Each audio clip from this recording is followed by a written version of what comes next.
السلام عليكم ورحمة الله وبركاته. إن الحمد لله نحمده ونستعينه ونستغفره ونعوذ بالله من شرور أنفسنا ومن سيئات أعمالنا. من يهده الله فلا مضل له ومن يضلل فلا هادي له. وأشهد أن لا إله إلا الله وحده لا شريك له وأشهد أن محمدا عبده ورسوله أما بعد.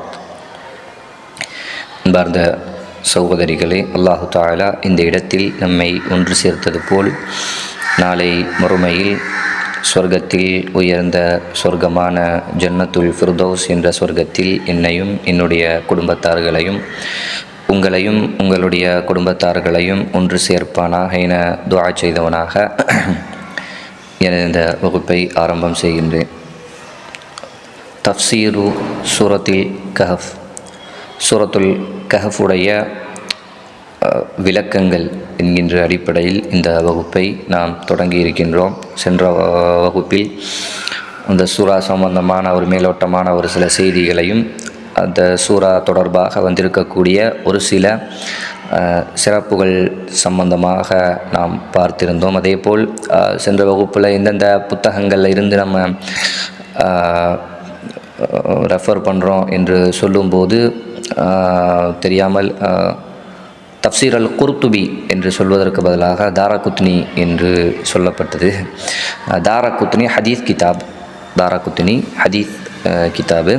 தஃப்சீர் அல் குர்துபி நாம் போன வகுப்பில் சொல்ல வந்தது தஃப்சீர் இப்னு கசீர், தஃப்சீர் அல் குர்துபி, தஃப்சீர் அத் தபரி, தஃப்சீர் அஸ்ஸஅதி, இது போன்ற புத்தகங்கள் தான் பெரும்பாலும் இதிலிருந்து செய்திகள் எடுப்பதற்காக பயன்படுத்தப்பட்ட புத்தகங்கள். சரிங்களா? இப்போ அல்ஹம்துலில்லாஹ் சென்ற வகுப்பு வரைக்கும் ஒரு சில செய்திகளை இந்த சூறாவின் நூலாக மேலோட்டமாக நாம் தெரிந்து கொள்ளோம். அல்ஹம்துலில்லாஹ் இன்றைய தினம் வசனங்களை நாம் பார்க்கலாம். அஊது பில்லாஹி மினஷ் ஷைத்தானிர் ரஜீம். பிஸ்மில்லாஹிர் ரஹ்மானிர் ரஹீம். முதலாவது வசனமாக அல்ஹம்துலில்லாஹி அல்லதி அன்ஸல அலா அப்திஹில் கிதாப வலம் யஜ்அல் லஹு இவஜா. இன்னொரு மிக முக்கியமான விஷயம், இந்த மாதிரி தஃப்சீருடைய வகுப்புகள் படிக்கும்போது இருக்கக்கூடிய மிக முக்கியமான விஷயம் என்னென்னா, படிக்கக்கூடிய வசனங்களை மனனம் செஞ்சிடணும். ஏன்னா அது கொஞ்சம் இலகுவாக இருக்கும். ஏன்னா இப்போ நான் அந்த வசனத்தில் தஃப்சீர் நம்ம படிக்க போகிறோம் அப்படிங்கிற பட்சத்தில் இந்த வசனத்தை நம்ம பல முறை திரும்ப திரும்ப படிப்போம். அதில் இருக்கக்கூடிய வார்த்தைகளை திரும்ப திரும்ப படிப்போம். ஒட்டுமொத்தமாக இந்த வசனம் எந்த அர்த்தத்தை சொல்ல வருது அப்படின்னு நம்ம படிப்போம். ஒவ்வொரு வார்த்தைகளும் அல்லது ஒவ்வொரு அதில் இருக்கக்கூடிய சின்ன சின்ன வாக்கியங்களும் என்ன அர்த்தத்தை தருது அப்படிங்கிறத நம்ம பார்ப்போம். சரிங்களா? அந்த அடிப்படையில் இந்த தஃப்சீர் படிக்கும்போது அதனுடைய வசனங்களை மீண்டும் மீண்டும் நாம் படிப்பங்கின்ற காரணத்தால் ஆல்மோஸ்ட் அது நம்மளுக்கு ஆட்டோமேட்டிக்காக மனப்பாடம் ஆயிரும். ஸோ அதுக்கு கூட கொஞ்சம் நம்ம நேரம் கொஞ்சம் கொடுத்தோம் அப்படின்னா அந்த வசனத்தை மனப்பாடம் செஞ்சிடலாம். சரிங்களா? அந்த அடிப்படையில் இப்போ ஒரு நாளைக்கு ஒரு 3-4 வசனங்கள் நடத்தப்படுது அப்படின்னா நம்மளுக்கு ஒரு வாரத்தினுடைய ஒரு 3-4 நாள் நம்மளுக்கு கிடைக்கும். அந்த நாளில் அந்த வசனங்களை ஃபுல்லாக நல்லா தரவு பண்ணி வச்சுக்கிட்டோம் அப்படின்னா அடுத்த வாரத்தில் நடத்தக்கூடிய அந்த கிளாஸில் இருக்கக்கூடிய அந்த அடுத்த வசனங்களை அதை அப்படியே சேர்த்து மனப்பாடம் பண்ணிக்கிட்டே வரலாம். அப்படி இருக்கும்போது இன்ஷா அல்லாஹ் இந்த சூறாவை நாம் முழுவதுமாக படித்து விளக்கங்களை படித்து முடிப்பதோடு அந்த சூறாவையும் நாம் மனனம் செய்த ஒரு இடத்திற்கு நாம் வரலாம் இன்ஷா அல்லாஹ். சரிங்களா? இது ஒரு நல்ல வாய்ப்பு இந்த சூறாவை மனப்பாடம் செய்வதற்கும்.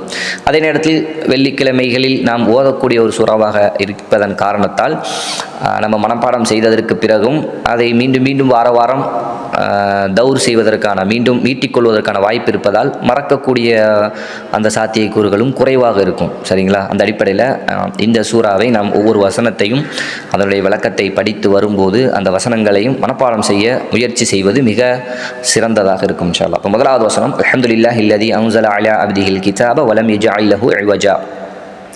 முதல் வசனத்துக்கான அர்த்தத்தை சொல்லிடுறேன். அல்ஹம்துலில்லாஹ், அல்லாஹுக்கே எல்லா புகழும். அல்லதி, அவன் எப்படிப்பட்டவன், அன்ஸல அலா அப்திஹில் கிதாப், அவனுடைய அடியானின் மீது இந்த அல் கிதாப் இந்த குர்ஆனை இறக்கி வைத்தானே அப்படிப்பட்ட அல்லாஹு தஆலா அவனுக்குத்தான் எல்லா புகழும். வலம் யஜ்அல் லஹு இவஜா, அந்த குர்ஆனில் அவன் எந்த ஒரு இவஜ் அப்படின்றால் எந்த ஒரு கோணலையும் அல்லாஹு தாலா ஏற்படுத்தவில்லை என்று அல்லாஹு தாலா அந்த வசனத்தில் சொல்கிறான். சரிங்களா? முதலாவதாக அல்ஹம்துலில்லா என்கின்ற வார்த்தை, இது ஒரு இந்த சூரத்தில் சொல்லப்பட்டிருந்தாலும் இது ஒரு திக்ருடைய வார்த்தை. நாம் பெரும்பாலும் பயன்படுத்தக்கூடிய சில தருணங்களிலும் நாம் பயன்படுத்தக்கூடிய ஒரு வார்த்தை தான் அல்ஹம்துலில்லா என்கின்ற வார்த்தை. ஆனால் மிக பெரும் ஒரு விளக்கத்தையும் அர்த்தத்தையும் உடைய ஒரு வார்த்தை இந்த வார்த்தை. அல்ஹம்துலில்லா என்றால் அர்த்தம் புகழ் அனைத்தும் அல்லாஹுவுக்கே உரியது. புகழ் அனைத்தும் அல்லாஹுவுக்கே உரியது என்பதுதான் அர்த்தம். இப்போ புகழ் அனைத்தும் அல்லாஹுவுக்கே உரியது என்றால் அல்லாஹு தாலா வானம் பூமியை படைத்தான், மனிதர்களை படைத்தான். தபாரக் அல்லாஹு அஹ்சனுல் ஹாலிகீன், படைப்பாளர்களில் அல்லாஹு தாலா அழகானவன் என்று அல்லாஹு தாலா சொல்லி காட்டுறான். இப்போ இந்த படைப்புகளை எல்லாம் அல்லாஹு தாலா மிக அழகான முறையில், செம்மையான முறையில், குறைபாடு இல்லாமல் அல்லாஹு தாலா படைத்திருக்கின்றான். வானம், பூமி, வானத்திற்கு மேல் இருக்கக்கூடிய விஷயங்கள், அந்த விஷயங்கள் எல்லாம் இயங்கிக் கொண்டிருப்பது, இது எல்லாம் மிக துல்லியமாக இறைவன் படைத்திருக்கக்கூடிய விஷயங்கள். அதை படைத்து இறைவன் நிர்வகித்து கொண்டிருக்கின்றான். அந்த அடிப்படையில் அல்லாஹு தஆலா முழுமையான புகழுக்குரியவன். அதே போல மனிதர்களை எடுத்துக்கொள்ளுங்கள். மனிதனுடைய படைப்பையும் அல்லாஹு தஆலா மிக அழகான முறையில், செம்மையான முறையில், எந்த அளவிற்கு என்றால் மாற்றங்கள் தேவைப்படாத அளவிற்கு அல்லாஹு தஆலா படைத்திருக்கக்கூடிய ஒரு படைப்பு மனித படைப்பு. ஆதம் அலைஹிஸ்ஸலாம் அவர்கள் ஆரம்ப காலத்தில் பல வருடங்களுக்கு முன்னால் படைக்கப்பட்டார்கள். அவர்களுடைய உடல் தோற்றம் எப்படி இருந்ததோ, அந்த சைஸ் வாரியாக உடல் உயர வித்தியாசத்தில் வேறுபாடு இருக்கலாம், ஆனால் இதே தோற்றம்தான். இதே போல் 2 கை, 2 கால், தலை, மூளை என்கின்ற வடிவில் தான் அல்லாஹ் தஆலா மனிதர்களை படைத்தான். அன்று தொடக்கம் இன்று வரை இந்த மனித படைப்பு இதே முறையில் தான் இருக்குது. இதில் எந்த மாற்றமும் வரலை. ஆனால் உலகத்தில் எவ்வளவோ மாற்றங்கள் வந்துருச்சு. சரிங்களா? அறிவியல் என்றும் அதே மாதிரி பரிணாமம் என்றும் நிறைய மாற்றங்களை நாம் அன்றாடம் பார்த்துட்ருக்கோம். நிறைய உணவு மாற்றம் ஏற்படுது, காலநிலை மாற்றம் ஏற்படுது, பயன்படுத்தக்கூடிய பொருட்களில் மாற்றம் ஏற்படுது. எல்லா விஷயங்களிலும் மாற்றம் ஏற்பட்டாலும் அனைத்தையும் கிரகித்து கொள்ளக்கூடிய வடிவத்தில் தான் அல்லாஹு தஆலா இந்த மனித படைப்பு படைச்சிருக்கான். உலகம் மாறுவதற்கு ஏற்றாற் போல, உலக விஷயங்கள் மாறுவதற்கு ஏற்றாற் போல, மனிதர்களுடைய செயல்பாடுகள் மாறுவதற்கு ஏற்றாற் போல மனித உடலுடைய வடிவம் மாற தேவையில்லை. அந்த எல்லா மாற்றங்களுக்கும் ஏற்றுக்கொள்ளக்கூடிய வடிவத்தில் தான் அல்லாஹு தஆலா இந்த மனித உடலை படைச்சிருக்கான். சரிங்களா? அந்த அடிப்படையில் அல்லாஹு தஆலா அனைத்து புகழுக்கும் உரியவன். அப்படின்னா இவ்வளவும் அல்லாஹு தஆலா படைச்சிருக்கானே, இவ்வளவு அழகான முறை அல்லாஹு தஆலா படைச்சிருக்கானே, அதற்காக அல்லாஹு தஆலா புகழுக்குரியவனா என்று கேட்டால், இந்த படைப்புகளை எல்லாம் படைப்பதற்கு முன்னரே அல்லாஹு தஆலா புகழுக்குரியவன். இப்போ இந்த இவ்வளோ அழகாக இந்த படைப்புகளை எல்லாம் அல்லாஹு தஆலா படைத்துள்ளான் அப்படின்னு நம்ம பார்க்குறோம். அப்போ இந்த படைப்புகளை எல்லாம் படைத்ததால் அல்லாஹு தஆலாவுக்கு புகழ் அனைத்தும் உண்டா, புகழ் அனைத்தும் உருவாகியதா என்று கேட்டால் இல்லை. இந்த படைப்புகளை எல்லாம் படைப்பதற்கு முன்னரும் புகழ் அனைத்தும் அல்லாஹு தஆலாவிற்கு தான். அதான் இந்த அல்ஹம்துலில்லாஹ் என்ற வார்த்தையில் நாம் புரிய வேண்டியது. அவனுடைய படைப்பு, அவனுடைய நிர்வாகம், அவனுடைய மற்ற விஷயங்களை அல்லாஹு தஆலா செய்ததற்கு பிறகு அல்லாஹு தஆலா இவ்வளவு விஷயங்களை செய்திருக்கின்றான், அதனால் அவனுக்கு புகழ் அனைத்தும். அப்படி அல்ல. இந்த விஷயங்களை செய்வதற்கு முன்னரே புகழ் அனைத்தும் அல்லாஹ்விற்கு உரியது. சரிங்களா?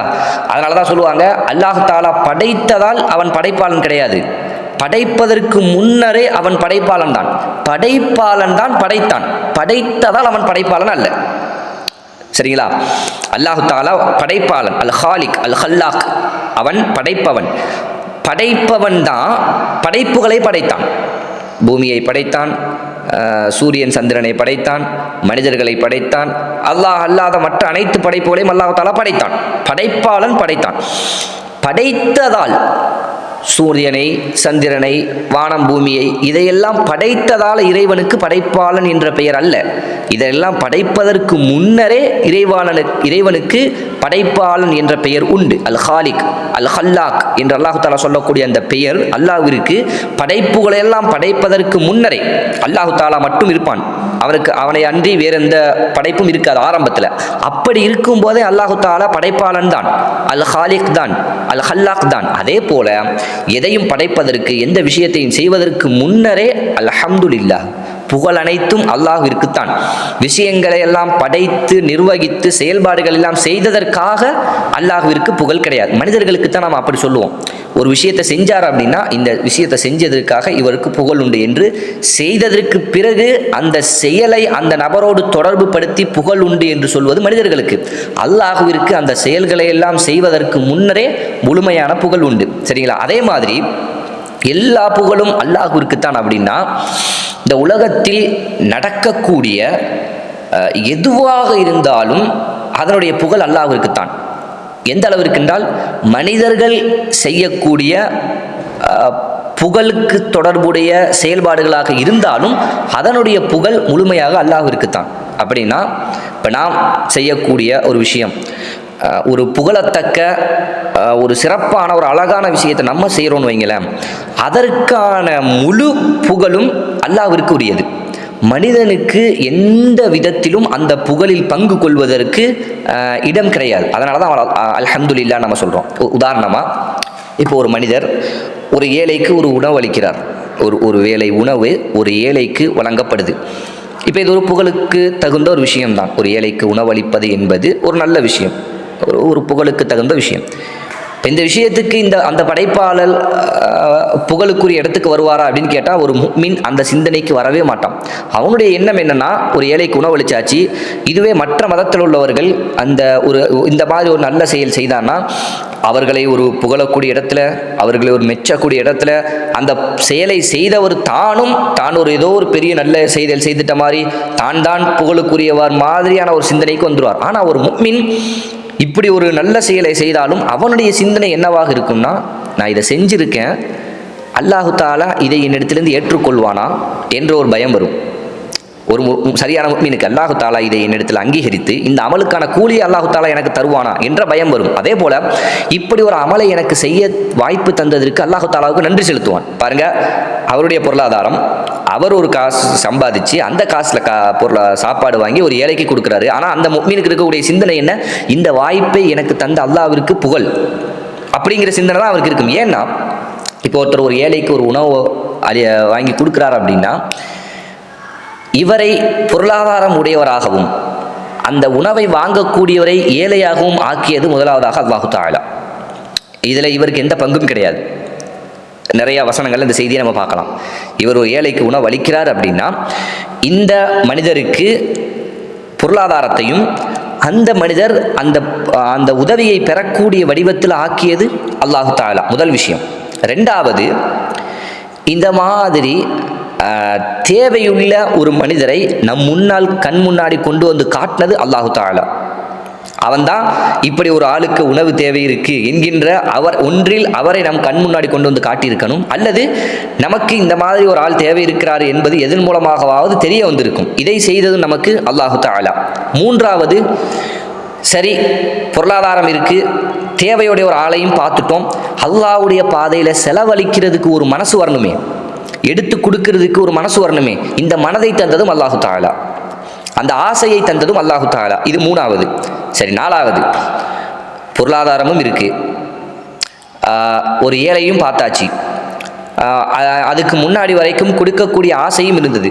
அந்த நேரத்தில் எடுத்து கொடுக்கும்போது ஷைத்தானுடைய அந்த ஊசலாட்டங்களை விட்டெல்லாம் பாதுகாத்து அந்த உணவை கொடுக்கணுமே, அந்த காசை எடுத்து கொடுக்கணுமே, அதற்கு தௌஃபீக் செய்பவனும் அல்லாஹு தஆலா. விளங்குதா? அதாவது என்ற பொருளாதாரமும் இருக்கு, ஏழைகளுக்கு உதவணுங்கிற அந்த எண்ணமும் இருக்கு, உதவக்கூடிய வடிவத்தில் ஒரு ஏழையும் நான் பார்த்துட்டேன். அந்த நேரத்தில் என்னிடத்திலிருந்து ஒரு பொருளாதாரத்தை எடுத்து அவருக்கு கொடுப்பதற்கு, அந்த நேரத்தில் நான் அந்த அமலை செய்வதற்கு இறைவனுடைய தௌஃபீக் எனக்கு வேணும். அதையும் அல்லாஹு தஆலா எனக்கு அந்த நேரத்தில் தர்றான். இது நாலாவது. ஐந்தாவது, இந்த மாதிரி நான் ஒரு செயலை செஞ்சதற்கு அதில் இஹ்லாஸுடைய பிரச்சனை வரும். யாராவது பார்க்குறாங்க என்கின்ற அடிப்படையில் அந்த அமல் அமைவதற்கான ஒரு சில நேரங்களில் வாய்ப்பு உண்டு. இப்படிப்பட்ட பிரச்சனைகளும் இருந்து அந்த அமலை அல்லாஹு தாலா அங்கீகரிக்கிறானே, அந்த அமலை அல்லாஹு தாலா சரி ஒரு ஏழைக்கு உணவு கொடுத்தியா, இதற்கான கூலியை நான் அவனுக்கு தரேன் அப்படின்னு அல்லாஹு தாலா அதை ஒரு அமலாக அங்கீகரிக்கிறானே, இது 5வது. 6வது, அங்கீகரித்த அமருக்கு அல்லாஹு தாலா மாலை மறுமையில் கூலி தர்றான். அதே மாதிரி இந்த செயலை செய்ததற்காக அல்லாஹுவிற்கு நன்றி செலுத்தக்கூடிய உள்ளத்தை அல்லாஹு தாலா தர்றானே, இதெல்லாமே புகழ் அனைத்தும் அல்லாஹுக்கே உரியது என்பதற்கான அர்த்தங்கள். ஒரு மனிதன் செய்ய இதே மாதிரி எந்த அமல் நீங்கள் செய்தாலும் சரி, நாம் தொழலாம், நாம் நோன்பு வைக்கலாம், நாம் தான தர்மங்கள் செய்யலாம், நாம் ஹஜ் உம்ரா செய்யலாம், மற்ற எந்த காரியம் செய்தாலும் சரி, ஒரு முஃமினுக்கு எனக்கு இந்த அமலை செய்ததில் அல்லது இந்த நல்ல காரியத்தை செய்ததில் துளி அளவும் எனக்கு அதில் புகழ் கிடையாது. இது முழுக்க முழுக்க அல்லாஹு தஆலா என்னை வழிநடத்தி இந்த காரியத்தை எனக்கு செய்ய வைத்திருக்கின்றான் என்ற சிந்தனை தான் அல்லாஹ்விற்கு நன்றி செலுத்தக்கூடிய இடத்திற்கு அந்த மனிதனை கொண்டு வரும். சரிங்களா? அப்போ இந்த அளவிற்கு அனைத்து புகழும் அல்லாஹ்விற்கு உரியது என்றால் மனிதன் செய்யக்கூடிய அனைத்து காரியங்களுக்குமே புகழ் யாருக்குத்தான் போய் சேரும்? அல்லாஹ்விற்குத்தான் போய் சேரும் என்கின்ற ஒரு விஷயத்தை இந்த அல்ஹம்துலில்லாஹ் என்கின்ற ஒரு வார்த்தையில் நாம் புரிந்து கொள்ள வேண்டும். அப்போ இந்த அளவிற்கு அல்லாஹு தஆலா முழுமையான புகழுக்கு உரியவன், சரிங்களா என்ற விஷயத்தை நம்ம தெரிஞ்சுக்கணும். இப்போ இந்த இடத்துல அல்லாஹு தஆலா அவன் புகழுக்குரியவன் என்று சொல்வதற்கான நோக்கம், பின்னாடி அல்லாஹ் தஆலா ஒரு விஷயத்தை சொல்றான், என்ன அல்லதி அன்ஸல அலா அப்திஹில் கிதாப், அவனுடைய அடியானின் மீது இந்த குர்ஆனை இந்த புத்தகத்தை இறக்கி வைத்தானே அந்த அல்லாஹ் புகழுக்குரியவன் என்று அல்லாஹ் தஆலா சொல்றான். அப்ப அல்லாஹ் தஆலா இங்கு குறிப்பிட்டு புகழுக்கான காரணத்தை ஒன்று சொல்வதென்றால் இந்த குர்ஆனை பற்றி அல்லாஹ் தஆலா சொல்றான். இந்த குர்ஆனை தன்னுடைய அடியானுக்கு கொடுத்ததால் அவன் புகழுக்குரியவன் அப்படின்னு. உண்மையில் குர்ஆன் ஒரு அற்புதம், ஒரு அதிசயம். இந்த குர்ஆன் இதுவும் அதே மாதிரி தான். 1400 வருடங்களுக்கு முன்னர் இறக்கப்பட்டதாக இருந்தாலும் அன்று தொடக்கம் இன்று வரைக்கும் எந்த ஒரு மாற்றமும் தேவையில்லாத வடிவத்தில் தான் அல்லாஹ் தஆலா அந்த குர்ஆனை ஆக்கியிருக்கின்றான். உலகம் எவ்வளவோ மாறுது, மார்க்க சட்டங்களுடைய விஷயங்கள்ல புதுசான செய்திகள்லாம் வருது, சரிங்களா? இதுக்கு என்ன தீர்ப்பு, இதை எப்படி எடுத்துக்கொள்வது, இது அல்லாஹ்வுடைய தூதருடைய காலத்தில் இல்லையே, அல்லாஹ்வுடைய தூதர் இதை பற்றி பேசலையே, இதை பற்றிய மார்க்க தீர்ப்பு என்ன என்று எதை நீங்கள் எடுத்தாலும் அனைத்திற்கும் குர்ஆனில் பதில் உண்டு, அனைத்திற்கும் குர்ஆனில் பதில் உண்டு. இந்த அடிப்படையில் தான் அல்லாஹு தஆலா குர்ஆனை இறக்கி வைத்துள்ளான். அல்லாஹு தஆலா சவால் விடுகிறானா இல்லையா, இது போன்று வேறொரு வசனத்தை நீங்கள் முடிந்தால் கொண்டு வாருங்கள் என்று. கொண்டு வர முடியவில்லை. அந்த அளவிற்கு அல்லாஹு தஆலா இந்த புத்தகத்தை, இந்த வேதத்தை ஒரு அற்புதமாக அல்லாஹு தஆலா தந்துள்ளான். அதே மாதிரி முழுவதுமாக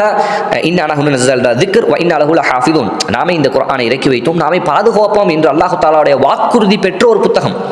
அந்த அளவிற்கு அல்லாஹு தஆலா ஒரு அந்தஸ்து கொடுத்திருக்கக்கூடிய ஒரு புத்தகமாக அல்லாஹு தஆலா இந்த வேதத்தை ஆக்கியிருக்கின்றான். அதனால தான் இந்த வேதத்தை தன்னுடைய அடியான் மீது இறக்கி அல்லாஹு தஆலா எல்லா புகழும் உடையவன் என்று அல்லாஹ் தஆலா சொல்றான். அதே மாதிரி இதன் தொடர்ச்சியா வலம் யஜ்அல் லஹு ஐவஜா, இதில் எந்த கோணலையும் நீங்கள் பார்க்க முடியாது என்று அல்லாஹ் தஆலா சொல்றான். அப்படின்னா இந்த சூறாவில், அதாவது இந்த வசனங்களில், குர்ஆனுடைய வசனங்களில் எந்த ஒரு கோணலையும் எந்த ஒரு சருகலையும் எந்த ஒரு முன்னுக்கு பின் முரணாக பேசக்கூடிய விஷயத்தையும் நீங்கள் பார்க்க முடியாது. ஆரம்பத்தில் சொல்லக்கூடிய விஷயங்களில் ஒரு விஷயத்தையும் பின்னாடி சொல்லக்கூடிய விஷயங்களில் வேறொரு விஷயத்தையும் ஒன்றுக்கு இன்னொன்று முரணாக வரக்கூடிய வடிவத்தில் அல்லாஹு தஆலா குர்ஆனில் எங்கும் பேசியிருக்க மாட்டான். அந்த அளவிற்கு இந்த குர்ஆன் முழுமையானது. ஒரு கால் முரண்படுவது போல் தெரிந்தாலும் அதை நாம் சரியாக புரிந்து கொள்ள வேண்டும் என்கின்ற இடத்துக்கு தான் வருவோமே தவிர அதில் முரண்பாடு உண்டு என்று பேச மாட்டோம், சரிங்களா? அப்போ இந்த அளவிற்கு அல்லாஹு தஆலா இந்த புத்தகத்தை, இந்த வேதத்தை அல்லாஹு தஆலா முழுமையானதாக ஆக்கியிருக்கின்றான். அதனால தான் அதை இறக்கியருடைய அந்த அல்லாஹு தஆலா எல்லா புகழுக்கும் உரியவன் என்று அல்லாஹ் தஆலா சொல்வதை பார்க்குறோம். அல்லாஹ் தஆலா வேறொரு வசனத்தில் வலவ் கான மின் இன்தி கைரில்லாஹ் லவஜது ஃபீஹி இக்திலாஃபன் கஸீரா, இந்த குர்ஆன் அல்லாஹ் அல்லாத வேறு யாரிடமிருந்தாவது வந்திருந்தால் இதில் நீங்கள் அதிகமான கருத்து வேறுபாடுகளை கண்டிருப்பீர்கள் என்று அல்லாஹு தஆலா சொல்றான். ஏன்னா கிட்டத்தட்ட 6666 வசனங்கள், 114 சூறாக்கள். இவ்வளவிலும் அல்லாஹு தாலா ஏகப்பட்ட செய்திகளை அல்லாஹு தாலா சொல்கிறான். ஒரு இடத்தில் சொன்ன செய்தியவே இன்னொரு இடத்துல திரும்பவும் சில செய்திகள் சொல்லுவான். அதே மாதிரி ஒரே சம்பவம் தொடர்பான செய்திகளை ஒரு இடத்துல கொஞ்சமும் இன்னொரு இடத்துல கொஞ்சமும் அல்லாஹு தாலா சொல்லுவான்.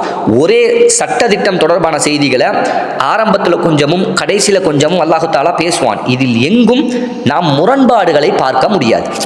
ஒன்றுக்கு ஒன்று முரண்படக்கூடிய வடிவத்தில், ஒன்றுக்கு ஒன்று அர்த்தம் மாறுபடக்கூடிய வடிவத்தில் எந்த ஒரு வசனத்தையும் நாம் பார்க்க முடியாது. அதனால தான் இந்த புத்தகத்தை தன்னுடைய அடியானின் மீது இறக்கி வைத்த அந்த அல்லாஹு தாலா புகழுக்குரியவன் என்று அல்லாஹு தாலா இந்த வசனத்தில் சொல்லக்கூடிய செய்தியை நாம் பார்க்கின்றோம். அல்ஹம்துலில்லாஹ்.